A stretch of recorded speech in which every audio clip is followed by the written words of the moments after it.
and I'll go ahead and introduce our presenters.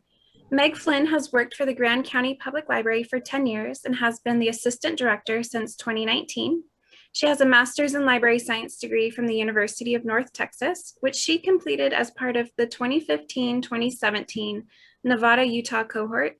Her favorite parts of librarianship include outreach, helping people access resources that make their days easier, better, or more interesting, and tinkering with computers and digital services just enough to learn new things, make improvements, and not cause too much trouble. When she's not in the library, Meg can usually be found on the river or in the backyard with a good book. Carrie Valdez has been the director of the Grand County Public Library in Moab, Utah since 2007, although she has worked in the library for almost 21 years. She has a MLS from the University of North Texas and a bachelor's in human resources from Utah State University. She has lived in Utah all her life, except for a brief stint in Mexico, and is passionate about reducing institutional barriers to patrons. Thank you so much for, for being with us today. And I'll go ahead and turn the time over to you. Great, thanks Marilee. I will just share screen here to get us started.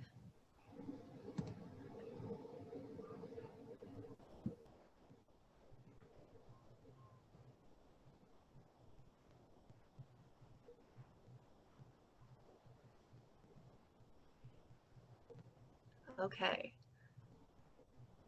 So I can see the presentation, but no one else now.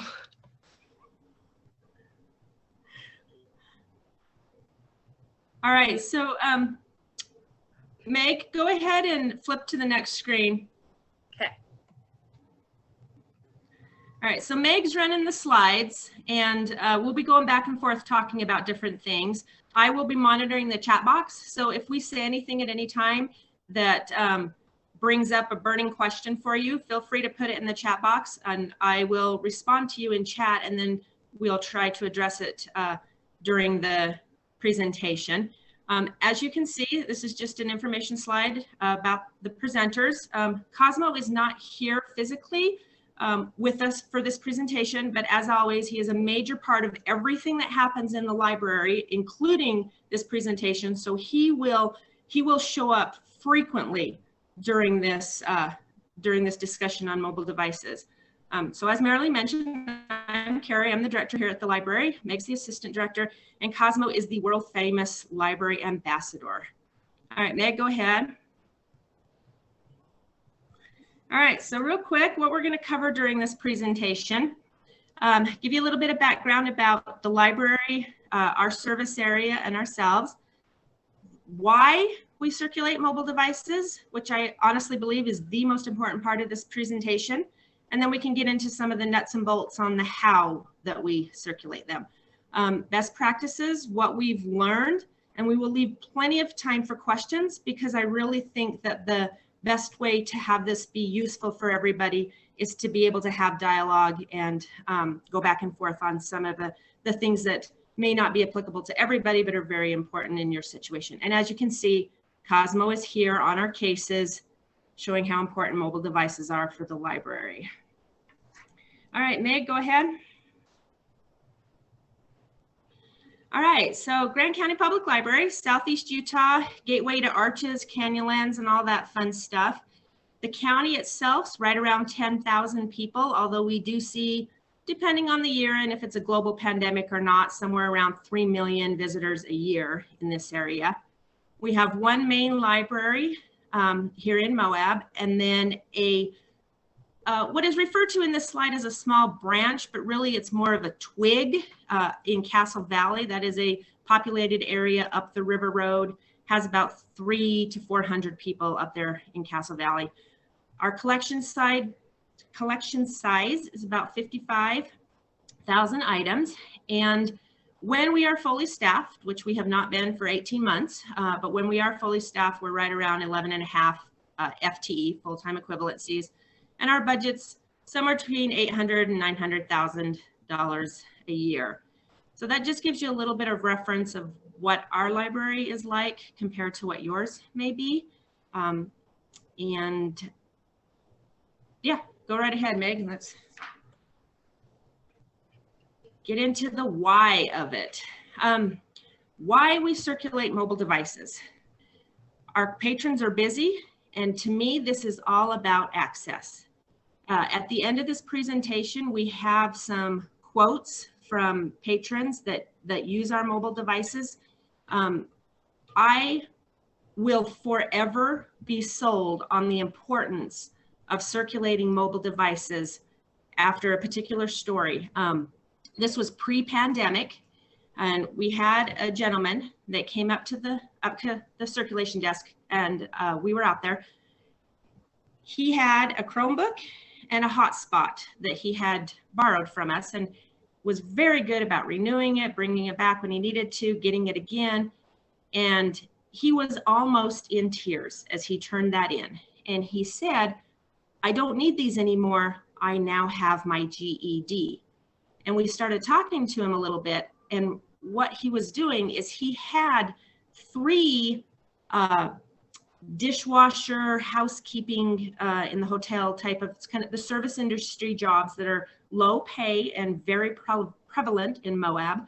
And he had 3 of these jobs. And he was trying desperately hard to get his GED because he wanted to advance and try to go on in a career and not be a dishwasher. And prior to us having these Chromebooks and hotspots, he would finish his night shift. He would come to the library at 1 o'clock in the morning, and he would sit out on our bench and use the Wi-Fi in order to submit classes, to submit tests, assignments, classes, whatever he needed to do. And he said with the hotspot and the Chromebook, he did not have a car. He rode his bike everywhere in town. And he said with the Chromebook and the hotspot, he just kept it with him 24/7. And in between jobs, if he had 45 minutes, he could sit somewhere and log on. And he had immediate access to the internet in order to continue working on his classes. And we did find out later that he did get a different job and where he had some potential for advancement. But the tears in his eyes and the gratitude and the being able to work on his GED at his schedule when he had the availability was incredibly important to him. He said it's the only reason, oh, I'm tearing up. He said it's the only reason he was able to get a GED. And so I truly, truly believe that circulating mobile devices is perfectly aligned with a public library's mission: connect, support, enrich, engage, any of these things that we do. The ALA this year, I think, was part of the State of Libraries report for 2021. This is where this little picture came from, and they've perfectly summed it up. You have to get online to be able to learn online.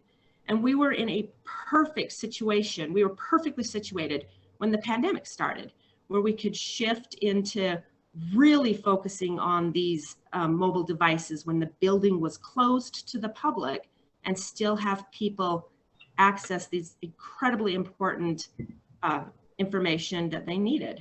So the why is really a soapbox for me. And I'm going to stop now, and we're going to go to the next slide. Great. Thanks, Carrie. Okay. So some of the things that Grand County actually circulates include iPads, Chromebooks, and hotspots. So we've had iPads on hand since 2014 when we purchased 12 iPad 2s. And then those were pretty popular. And so we ended up upgrading to 12 new 6th generation iPads in 2018 to keep up with patron demand. Those check out for 1 week at a time. We still have the 12 available of those 6th generation iPads. We actually kept the sort of historically or hilariously ancient iPad 2s around because they do still work for a couple of things, and they come in handy sometimes. So those are kind of on the back burner. And that set of iPads generally meets demand for what our patrons are interested in. And in 2018, we added to our collections 12 Chromebooks that were spill resistant and fairly durable. Those were great and were super popular right when we added them. And then in 2020, as we all know, things got exciting, and we were able to add some more Chromebooks to our checking out fleet because we had a whole separate bunch that were being used for a dedicated in-library code club, and that obviously couldn't happen anymore. So rather than have those just sit in a cabinet, we repurposed them, outfitted them with all the checkout gear that they would need. And so in the end, as of last summer, we had 26 Chromebooks available for checkout. They also check out for 1 week, and generally that number meets demand for what our patrons are interested in. And then hotspots, we also added in 2018, we were able to purchase 12 hotspots through T-Mobile, and those are wildly popular. The 12 were always checked out, and then as you know, that stuff tends to kind of go out of date pretty fast. So we were eligible to upgrade those devices in 2020, and at the time of the upgrade, we went ahead and added 12 more hotspots for a total of 24 this last summer, which was a great addition to be able to increase that fleet.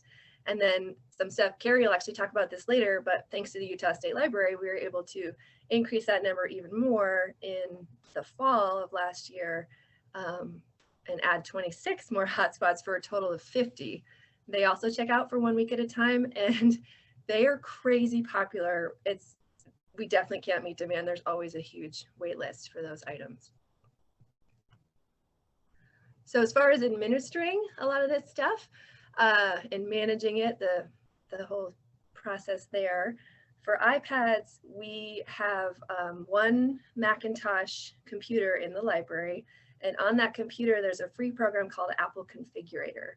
And Configurator allows us to create these blueprints that are, it's a blueprint of apps and settings that we apply to those iPads in between each checkout. So we're able to wipe and reconfigure the iPad using that computer in between each checkout, which protects patron privacy, and it makes sure that each iPad goes out with a totally blank slate. Also, we are able to add some free apps to those, which is pretty great. They go out sort of preloaded with stuff that might be helpful to people. So some of those include library apps like Libby or Mango. There's also like a scanner app on there. Things that are arts and education or communication type apps like Skype, Zoom, of course, and a lot of things like that. Having the library apps on there has come in incredibly handy multiple times because we can demo Libby or Mango app for folks, really easily. And so the iPads all check out with a carry case, a charging cord, and then a protective case like an OtterBox. And Chromebooks are managed using Chrome licenses, which are pretty great, comprehensive. It allows you to set up user and browser settings and device settings. When we first purchased these, a staff person from Google actually called and helped us set this stuff up. It's really comprehensive as far as the type of management that you can do. It's way more than we would ever need. And ultimately, we use these licenses. So you use it with a Google admin account that gets set up. You don't have to have G Suite for this kind of stuff, but you can, and it works just fine either way. And this allows us to set up the Chromebooks so that they have library branding. So there's on the screen, it's not this picture, but a picture of the library is always on the home screen of the Chromebooks. And we have it set up so that people can use guest sessions, which means you don't have to have a Google account to use a library Chromebook, which is great because some people, for whatever reason, don't want to set up a Gmail account, but they could still use the Chromebook for whatever they need to. And the other great thing about the Chrome licenses is that this whole platform allows you to remotely disable Chromebooks if they become overdue. You log into your Google admin thing and then select whichever Chromebook, and from there you can make it so that when whoever opens the Chromebook that's overdue, there's just a box that appears that says something like, please return to the library, this Chromebook is overdue, and then the address and information about contacting the library, and then they can't get past that page until that Chromebook comes back and we take that back off of there. And so those check out with a carry case, a charging cord, and a USB mouse. And our hotspots are managed using a T-Mobile portal, which works really well. We can customize information that's in that portal so that each of our 50 hotspots in that management console is labeled with its library name. So they're all given a wireless network name called GCPL hotspot and then whatever number. Right now I'm giving this talk connected to a hotspot. So I'm on GCPL hotspot 11 talking to you all. And also the library barcode that's associated with the hotspots is in that portal. So it's a very easy place to keep track of what's going on with everything. They all have unlimited data plans, and much like Chromebooks, they can also be remotely disabled. And I gotta say, this is really handy for prompting return. Whenever we have an issue with one of these things not coming back, you hop on the portal, you remotely disable it, it becomes a paperweight, people don't want it anymore, they bring it back, we re-enable it, we check it out to the next person. It works really well. And the hotspots check out with a carry case and a charging cord and then a bunch of little info cards to help people understand how to use them.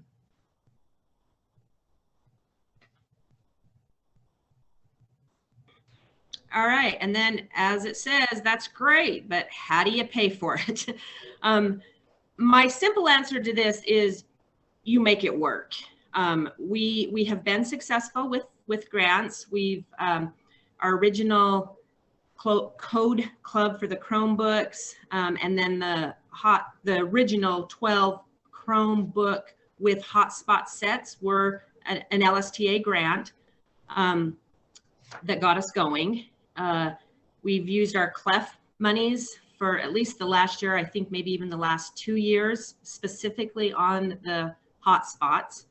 And then what Meg was referring to earlier, the CARES money and the Hot to Trot spot that was a partnership with UETN, who had some CARES money, was absolutely phenomenal way for us to get additional hotspots for the community.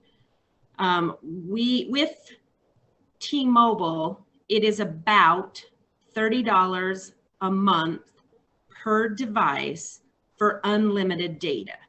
And that was really important to us when we first started looking into circulating hotspots, because you don't want a patron that checks a hotspot out towards the end of the cycle to be limited in their access to data because it had been heavily or overused in the first part of the cycle.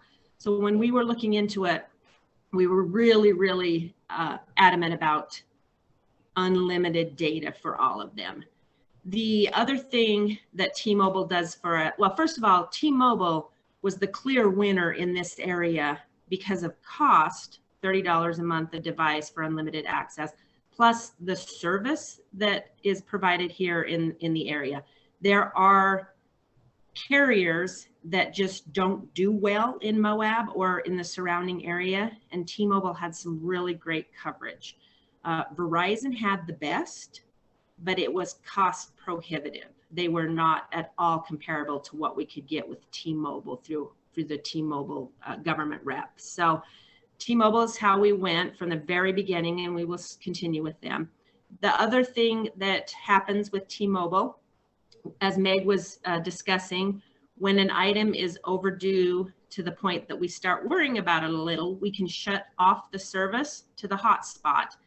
And that generally, for the most part, does encourage the patron to return the item. We have had some that we have not gotten back. And when the service is shut off to that device, T-Mobile doesn't charge us for it. So for example, we had a hotspot that was like 6 months overdue and it hadn't had service for 5 months. And those 5 months that the patron had the device itself, we were not paying for it. And so that is really a cost saving item as well. My goal is to get these hotspots just a general part of our budget. But like any new service, this takes some time. And so we're using the grants, we're doing what we can to work into that. But this will eventually be a line item in our budget, because this to me is just as important as picture books in the kids' room or biographies for the adults. And the need is, there are some great stories that we have gathered, and these are from the people that have shared with us, and we know how important these devices are to our community.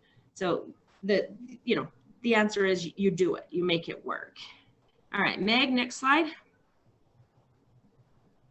All right, and before I start talking about some of the circulation rules, there's a question in the chat.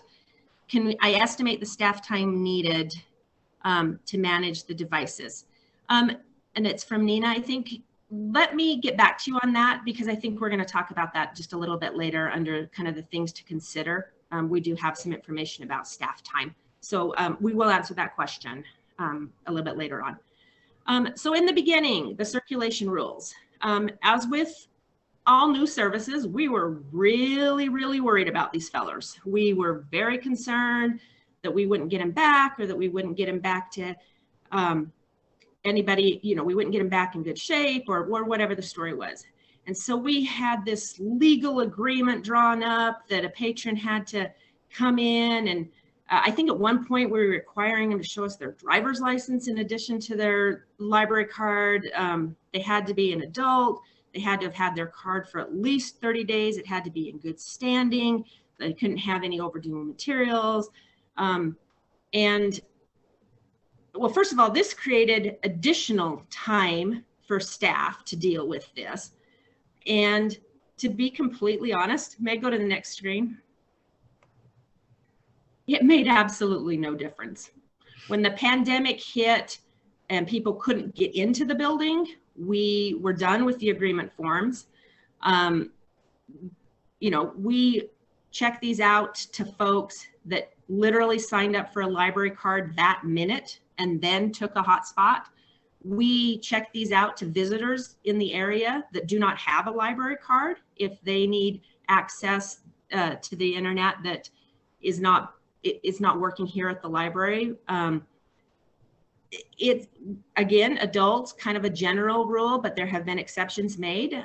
Especially, we had a partnership with, Meg would have to tell you about it, but it was for high school students, I believe, or middle school students. And so they had these devices, and it has made no difference, absolutely no difference in the items going overdue or being lost. And since we started circulating mobile devices, we have completely lost 6 hotspots where they have been checked out, and we just never got them back. They're $80 to get a new one, which is honestly the cost of an audiobook on CD. So that has not been an issue. I don't think we've actually lost a Chromebook, but we have had a Chromebook turned in that's damaged. Some of the keys are no longer functioning. They have fallen off. We just identify it as a broken down arrow key, and we continue to circulate it. So the circulation agreement form, it made no difference in what happened. So as far as the circulation rules, and this pretty much goes for everything that we circulate in the library, my theory is KISS. Just keep it simple. Keep it simple. Just do what you can. Happier staff, happier patrons. And then where are we at, Meg? Oh, it's your turn. It's my turn. All right. So because a lot of these devices were initially funded with grants, we set up quite a few formal partnership arrangements, which did work really well. And we did that with the Adult Education Center, the Multicultural Center, the Grand County High School, and the Senior Center. And the way that we arranged those were we created referral forms such that any of those organizations had a stack of referral forms. And if they had a user or knowledge of an individual that had a need for any of this stuff, they could fill out the referral form, send that person over to the library with the form, and then when that individual handed that over, regardless of whatever was going on with that person's library card, their age, whatever, the referral form superseded any kind of parameters that the library had around checking those items out. And that worked fairly well. I have to say, a lot of folks, they didn't end up using it all that much. Probably the Adult Education Center did the most. It just worked better to have them, you know, let us know about people and whatnot. Anyway, so that morphed into what we do now, which is we got rid of the referral forms. It was a good stair step into what we ultimately ended up doing, but it just, again, was more paperwork, more staff time, for little gain based on, you know, what we were seeing happen. And so now we approach it as we'll work with any nonprofit, government entity, school organization, anyone that knows of mobile device access needs. We make it work regardless of what's going on. We just make sure that we're getting these things into people's hands.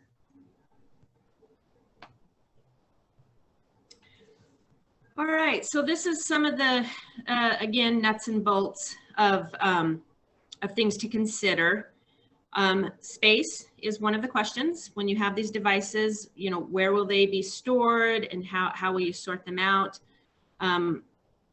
You've got different piles, if you will. You've got the things that just came in. There may or may not be something that needs to be done with them. You've got those that are ready for checkout, that whatever has happened has happened. You have people that put items on hold, and so they're awaiting pickup, and they're in a different place than those things that are available for checkout, so somebody doesn't lose their hold. And then again, you know, do you have another pile of things that are in need of repair, the upgrades, whatever the situation is. So space is something that you do have to think about. My office has somewhat become the de facto pile for hotspots.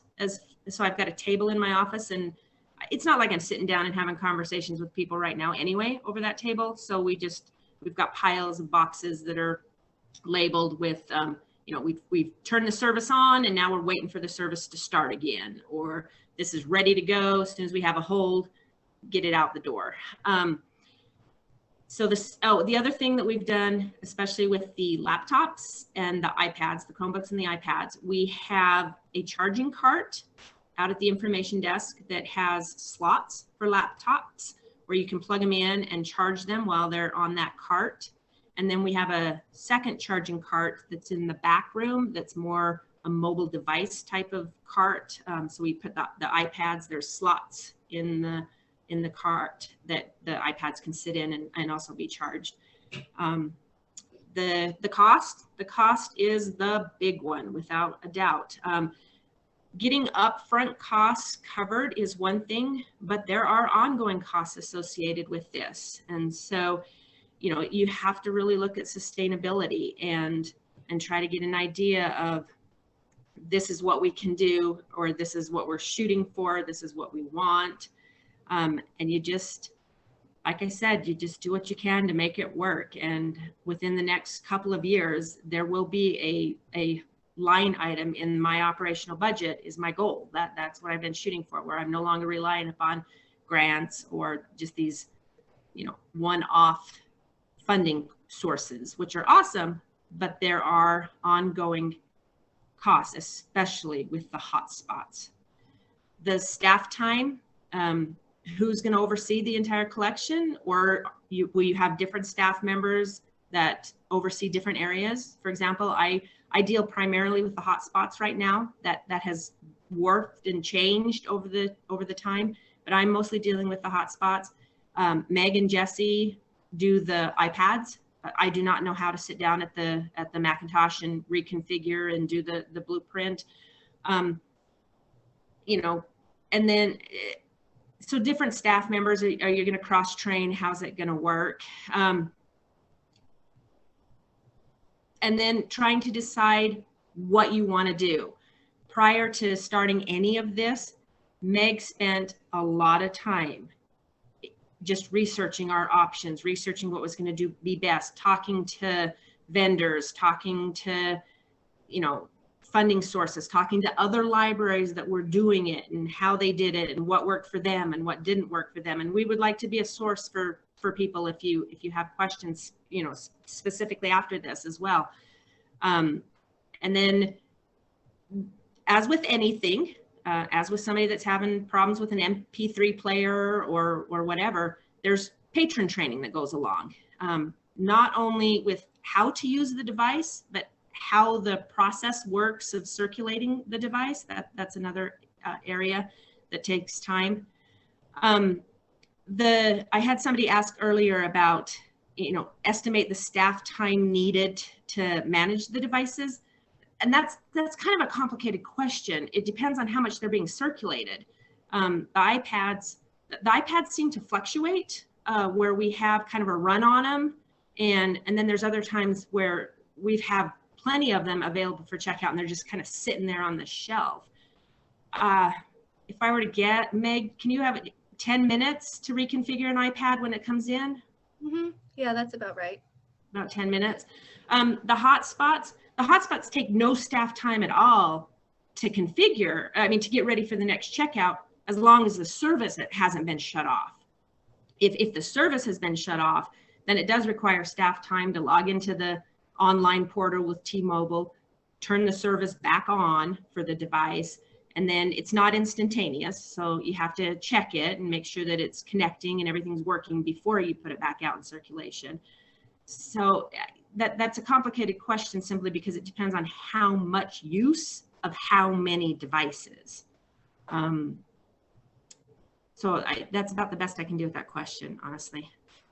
All right, Meg, next, some more things to consider here.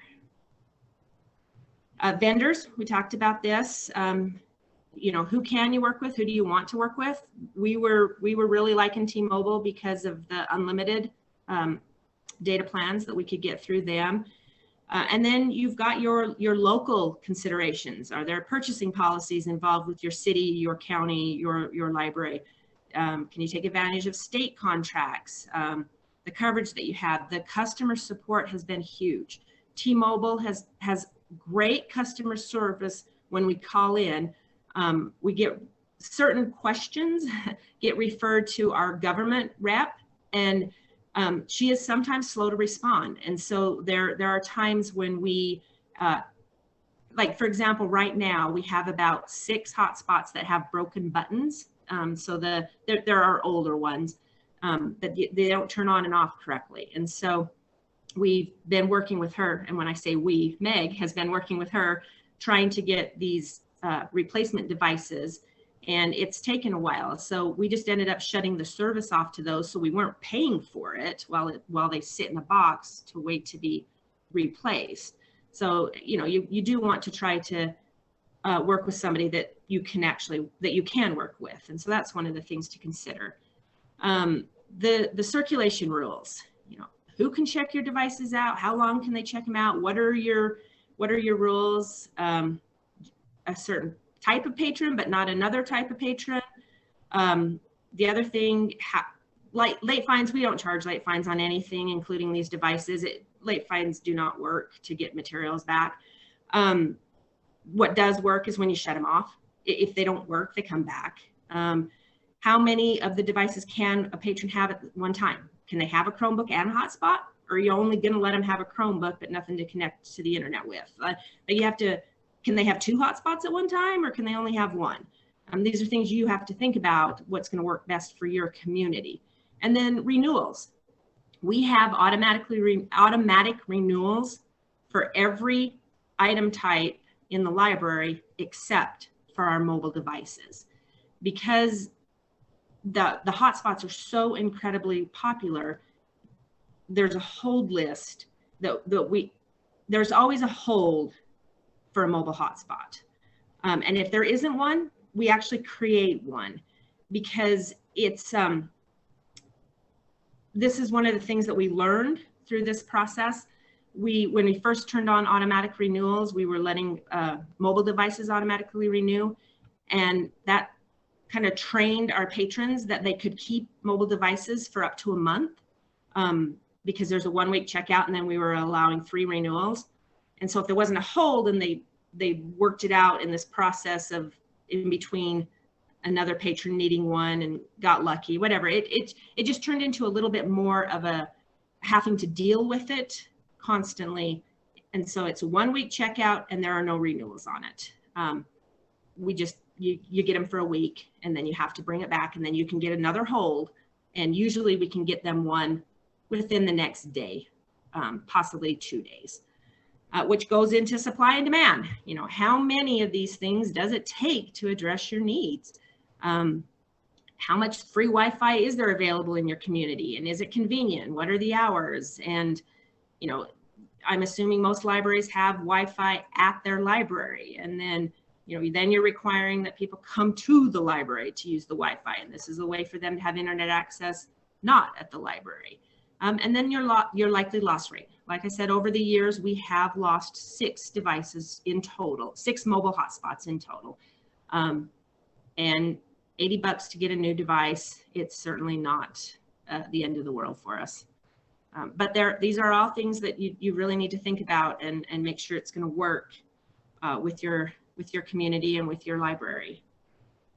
All right, Meg, you want to talk about some of our challenges? Sure. So Carrie alluded to some of these just now, but some of the challenges that we do run into include long wait lists.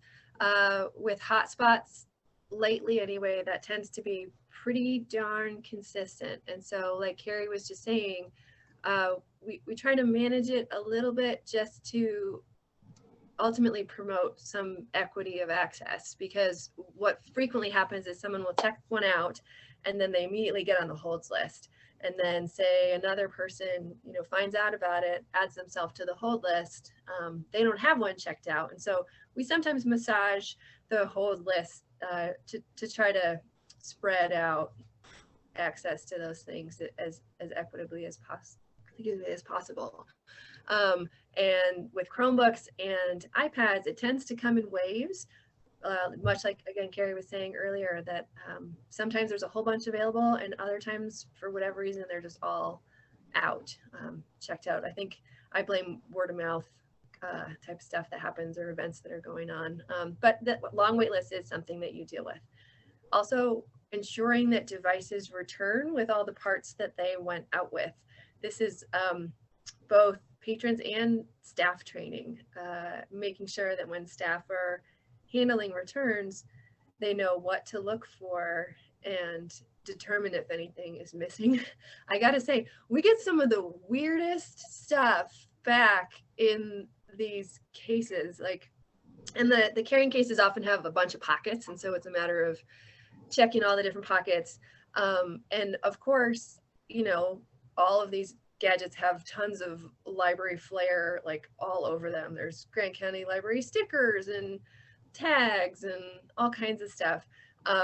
But for whatever reason, instead of getting back the like adapter that says Grand County Public Library in huge, you know, bold, we get goofy, weird adapters. And so you end up sometimes trying to contact the patron to say, this is yours. Do you have this other one plugged into the wall? Do you want to trade? And then sometimes you just end up just letting it go, and we'll just circulate whatever stuff as long as it works. It's a little bit of a putting the puzzle pieces together to make sure we've got all the parts and pieces, so that when something goes out to someone, it's checking out with all of the accoutrement to make sure that it works correctly. And then the management systems that I was talking about earlier, the Google admin, the T-Mobile portal, and the Apple configurator. They're great, but sometimes they'll just update on you, and you spend some time trying to figure out, you know, where everything went that you need to use in order to manage those devices. Often when that happens, actually, often's not the right word. So when that does happen, which is not super regularly, that's when I end up doing a support call. And I gotta say, Google, T-Mobile, and Apple, I've been super impressed with their customer service. It's never a huge headache to call customer support for this stuff, and they always see it through and help me get stuff figured out, but it does take time, and so that sometimes is a challenge.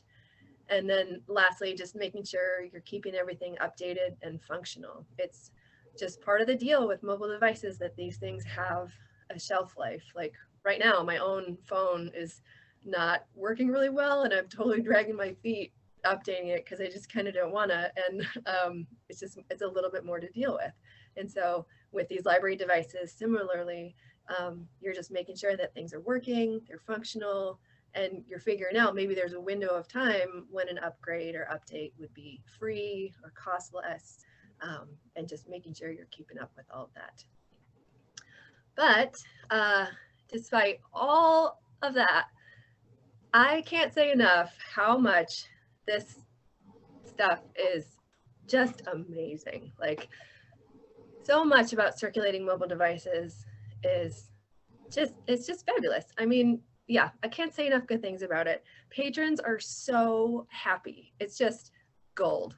Like, you can't go wrong. People are so delighted to be able to use their card to come in and get free access to essential services. It's awesome. And so also it builds a lot of positive partner relationships for the library. We've worked with so many different groups across the community to help set them up with technology needs, and it just generates a lot of positivity. Like Carrie was saying earlier, we get people that sign up for a library card because they heard that we have this stuff.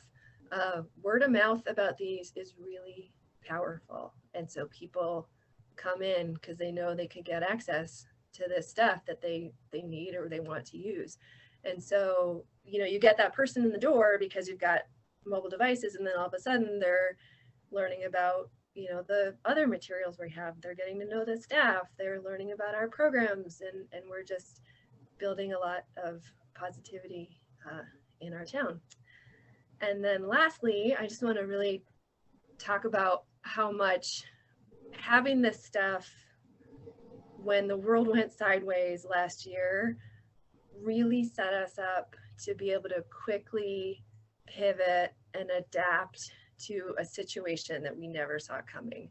And I was incredibly grateful to be able to use these tools to keep library services going when we couldn't have people inside the building. It was just really a lucky break that we were able to do that so quickly. And so that was just an incredible opportunity. And then, just to reiterate, the list of things that we've heard of that mobile devices have supported in Grant County is enormous. This is just a small list of some highlights. I mean, using these things, folks have been able to get a job, keep a job, teach every level of school, run nonprofit events and fundraisers. This live stream and event speaker, this was a film screening where the group was able to live stream the director of the film into our small little town event, and it generated this fabulous discussion because they had a hotspot and they were able to do it in that location. Just the other day, I was down at the Center Street Market, this farmer's market that the community has got back up and going, and because I had an iPad and a hotspot with me, I signed up a couple people for library cards. We've supported the rodeo, the folk fest, the science fest, the radiothon, the multicultural center. When the shutdowns first happened, they needed a way to have their staff still be able to communicate with each other so that they could keep their services running, and our mobile technology was able to help them do that. The local shelter runs a health class for teens, and so we were able to check out to them Chromebook and hotspot kits that they then went and took to those teens' homes so that those kids were able to participate in that class.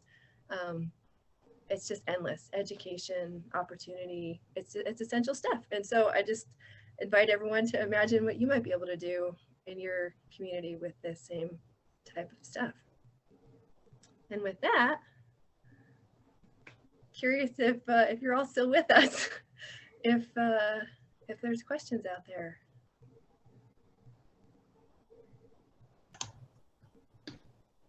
So please feel free to type in the chat box, and I will answer any questions, or you can unmute yourself. And Rick, if you'll give me just a couple more minutes. Absolutely. We'll get you in just a second. Meg, Okay. will you flip a screen just real quick while we're waiting for people? So as part of the CARES grant that came through UETN and the state library, there was a survey that went out to our mobile hotspot users. We tried to get them to respond back. And these are some of the written responses that we received from that survey, just about what folks were doing with the hotspot. And this is some of these are very specific to the pandemic. But as I mentioned earlier, I was sold. I mean, like, I hardcore drank the Kool-Aid on this when we had a patron come in and talk to us about being able to get his GED in a way that was workable for him in the situation that he was in. And it was just such a heartfelt story. We do have a question here about pushback from patrons with the filter restrictions. I've never had a patron complain about the filter, honestly. We, T-Mobile has a SIPA compliant filter that is on our hotspots. We worked with Karen is our a representative at T-Mobile, and the devices are SIPA compliant in order to circulate. And I am not aware of any complaint from any patron on not being able to access something that they wanted to. Meg, go ahead and flip another one. Yeah, so because that was something else that happened during the pandemic, is other locations for Wi-Fi access were also closed. And so having somebody that was used to go into the local coffee shop or whatever the situation was, they could not do that either. And so the hotspots were really, really vital for sure during the pandemic. But again, this is a service we provided prior to and will continue to provide, I think, forever. Meg, you want to do one more? If anybody has anything, yeah, this was a great, this gentleman was a teacher at a community college that went online, and he was able to continue teaching his classes using the hotspots. So maybe his students weren't as grateful as he was, but he was really happy that he could continue with his classes. So, all right, well, if we don't have, so we've got about 4 minutes left for our presentation. If anybody has any follow-up questions, any burning, and if you don't want to reach out right now, please feel free to email Meg or I. Our email addresses are right there. And very happy to answer any questions that you have and see if this is something that, if your community is not providing, if we can help get that started.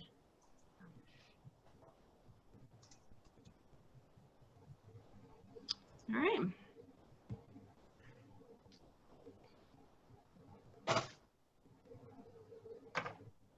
Marilee, assuming there's no additional questions, do you want to do what you need to do on your end to wrap us up? Thanks so much, Carrie and Meg. I just will stay on for about a minute just to see if there's any last minute questions, but we will go ahead and adjourn our webinar for today. Thank you all for coming, and just a huge shout out to Carrie and Meg. I just so appreciate that you guys were willing to take the time to put this all together and share with us what you have learned. So that's it. We can wrap up, and we'll see you next time, guys. All right. So for those that do want to stay for just a second, Jesse's asked a question about promotion. Word of mouth has really been the thing that has been most successful in our community. That said, they are in our catalog so when you do a search, they show up. I'm not sure how helpful that is. We push them out with Facebook constantly as a Facebook promotion. We also have a monthly newsletter that we highlight the mobile devices in very frequently. Just a reminder that they're there for anybody that is interested in using one. And then, yeah, our partnerships with local organizations.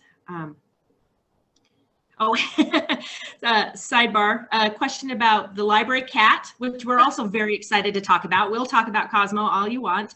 The question is, do people complain about allergies with Cosmo? And I will admit, so very quickly, the story on Cosmo is he adopted us. He literally walked in the front door one day.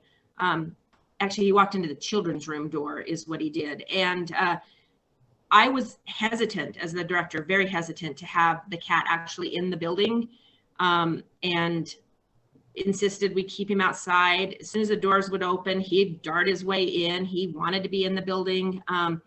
And I slowly kind of became accustomed to it. I am not aware of a patron complaining about allergies. We did have a grandma come in with a small child that was really, really concerned about, what did she call it?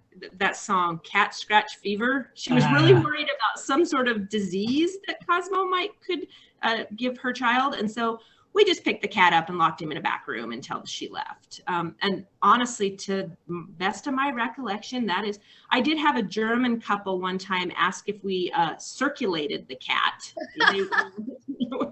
if we checked him in and out with other items, which no, we do not. But no, we've never really had any allergy complaints. That's great. I love that story. It's awesome. Do most of the patrons check out a hotspot and a Chromebook or an iPad together? I would say the majority of patrons just check out a hotspot. They seem to have devices their own personal devices. I think honestly a smartphone more than anything. I'm not sure on that. We do definitely have people that do them as a group that want a Chromebook and a hotspot or an iPad and a hotspot.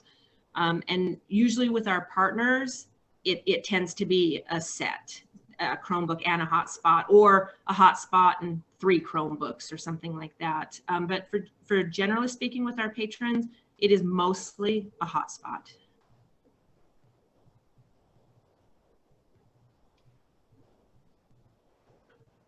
I think the questions have slowed down. I think I'll give it just maybe a quick second or two. Yes, of course, Jesse. And please, if anything else pops into mind, honestly, this is a very sincere offer. Reach out to Meg or I. We are very, very happy to talk cat or mobile devices at any time. Anything that would help, would be more than happy to talk to anyone about this stuff. It's so valuable.